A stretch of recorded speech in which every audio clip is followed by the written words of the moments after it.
ಬಿಜಾಪುರದಲ್ಲಿ ಕೆಲವೊಂದು ಕೇಳಿ ಬರ್ತಾ ಇದೆ, ಏನು ಅಧಿಕಾರಿಗಳಿಗೆ ಏನಾದ್ರು ಸೂಚನೆ?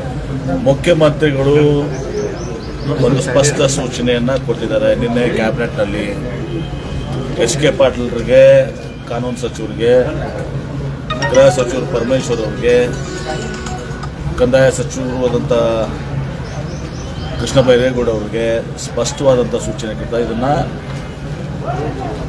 ಅತಿಯಾದಂಥ ಇದೊಂದು ಹಾವಳಿ ಇದಾಗಿದೆ ಮೈಕ್ರೋ ಫೈನಾನ್ಸ್.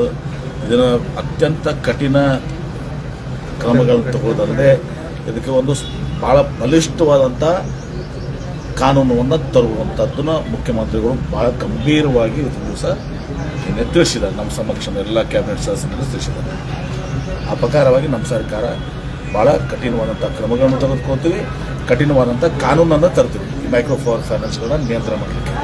ಸರ್, ಕುಮಾರಸ್ವಾಮಿ ಅವರು ತಾವು ಅಧಿಕಾರ ಇದ್ದಾಗ ಒಂದು ಬಿಲ್ ತಂದಿದ್ದೆ, ಅದು ಏನಾಯಿತು ಅಂತ ಹೇಳಿ ಪ್ರಶ್ನೆ. ಕುಮಾರಸ್ವಾಮಿ ಅವರು ಯಾವ ಬಿಲ್ ಅಂದರೆ ಇದರದ್ದೇ ಮೈಕ್ರೋ ಫೈನಾನ್ಸ್ ಸಂಬಂಧದ ಬಿಲ್ ತಂದಿದ್ದೆ. ಹೌದಾ? ಬಿಲ್ ತಂದಿದ್ರೆ ಮತ್ತೆ ಏನಾಯ್ತು ಅಂತ ಬಿಲ್ ಪರಿಣಾಮ ಏನಾಗಿದೆ? ಅದೇ ರಾಜ್ಯ ಸರ್ಕಾರ ಹೇಳ್ಬೇಕು ಆ ಬಿಲ್ ಬಗ್ಗೆ ಅಂತ ಹೇಳಿ. ಆ ಬಿಲ್ ಬಗ್ಗೆ ನಾವು ಆ ಬಿಲ್ ವರ್ಕ್ ಆಗ್ತಿಲ್ಲ ಅಂತ ಹೇಳಿದ್ರು. ಅದಕ್ಕೆ ಹೆಂಗೆ ಆಗ್ತಾಯಿದೆ ಅಂತ ಹೇಳಿ ಅವ್ರ ಬಿಲ್ ವರ್ಕ್, ನಿಮ್ಮ ಬಿಲ್ ವರ್ಕ್ ಆಗ್ತಾ ಇಲ್ಲ, ಅದಕ್ಕೆ ಕಠಿಣವಾದಂಥ ಒಂದು ತರುವಂಥ ಮಾಡ್ತಾ ಇದ್ದೀವಿ. ಇದು ಭಾಳ ಗಂಭೀರವಾಗಿ ಹೇಳ್ತಾರೆ. ನಾನು ಮುಖ್ಯಮಂತ್ರಿಗಳು ಭಾಳ, ನಾನು ಇದರಲ್ಲಿ ಲಘುವಾಗಿ ಮಾತಾಡೋಕ್ಕೆ ಬಯಸಿದ್ದಲ್ಲ, ಮುಖ್ಯಮಂತ್ರಿಗಳು ಭಾಳ ಗಂಭೀರವಾಗಿ ಇದನ್ನು ಮಟ್ಟ ಹಾಕಬೇಕು, ಇದನ್ನು ಈ ರೀತಿ ಇದು ಆಗಬಾರ್ದು, ಆ ರೀತಿ ಕ್ರಮಗಳನ್ನು ಕೈಗೊಳ್ಳಬೇಕು. ಸಂಪುಟ ಮುಖ್ಯಮಂತ್ರಿಗಳು ಪರಮಾಧಿಕಾರಿ. ಸಂಪುಟ ವಿಸ್ತರಣೆ ಯಾರು ಇರ್ತಾರೆ? ಮುಖ್ಯಮಂತ್ರಿಗಳು. ನಾನು ಕೇಳಿದೆ, ನಾನು ಹೇಳುತ್ತೆ CM ಅವರು, ಹೈಕಮಾಂಡ್ ಅವರು.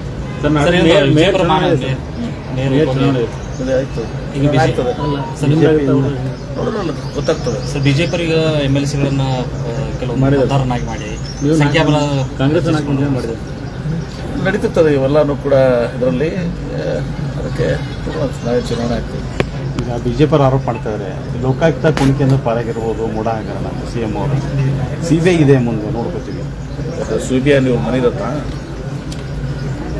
ಲೋಕಾಯುಕ್ತರ ಮೇಲೆ ವಿಶ್ವಾಸ ಇಲ್ಲ ಅವ್ರಿಗೆ. CBI ಅಂದ್ರೇನು? ಅದು BJP ವಿಂಗ್. ಅದು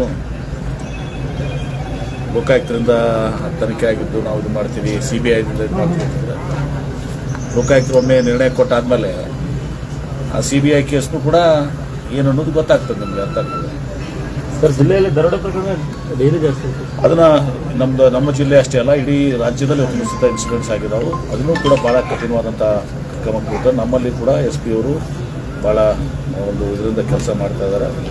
ಅವರು ಭಾಳ ಸಮರ್ಥನೂ ಕೂಡ ಇದ್ದಾರೆ SP ಅವರು. ನಾನು ಕೂಡ ಅವ್ರಿಗೆ ಭಾಳ ಚರ್ಚೆ ಮಾಡಿದ್ರು, ಶೂಟ್ ಮಾಡಿ ಇದು ಮಾಡಿದ್ದೀನಿ. ಹೀಗಾಗಿ ಇದನ್ನು ಹತ್ತಿಕ್ಕುವಂಥದ್ದು ಕೇವಲ ಆ ಕಡೆ ತಮಿಳುನಾಡು, ಈ ಕಡೆ ಮಹಾರಾಷ್ಟ್ರ, ಬೇರೆ ಮಧ್ಯಪ್ರದೇಶ, ಬೇರೆ ಬೇರೆ ಕಡೆಯಿಂದ ಬಂದು ಇದೆಲ್ಲವೂ ಕೂಡ ಎಲ್ಲ ಕಡೆಯೂ ಕೂಡ ಬೀದರ್ನಲ್ಲಾಯಿತು, ಮೈಸೂರಿನಲ್ಲಾಯಿತು, ಇಲ್ಲಿ ಆಯಿತು, ಹೀಗಾಗಿ ಮಂಗಳೂರಿನಲ್ಲಾಯಿತು.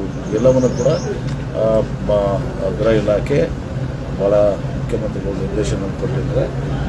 ಭಾಳ ಇದರಿಂದ ಇದನ್ನು ಕಠಿಣವಾಗಿ ಇವನ್ನೆಲ್ಲ ಕ್ರಮ ಕೈಗೊಳ್ತೀವಿ. ಇವರೆಲ್ಲರನ್ನು ಪತ್ತೆ ಹಚ್ಚುವಂಥ ಬಾರ್ಡರ್ ಜಿಲ್ಲೆಗಳೇ ಎಲ್ಲ ಕಡೆಯೂ ಆಗ್ತಾಯಿದೆ. ಸರ್, ಈಗ ಮತ್ತೊಂದು ಇದು ಸ್ಥಾಪನೆ, ವಿಜಯಪುರದ ಸ್ಥಾಪನೆ,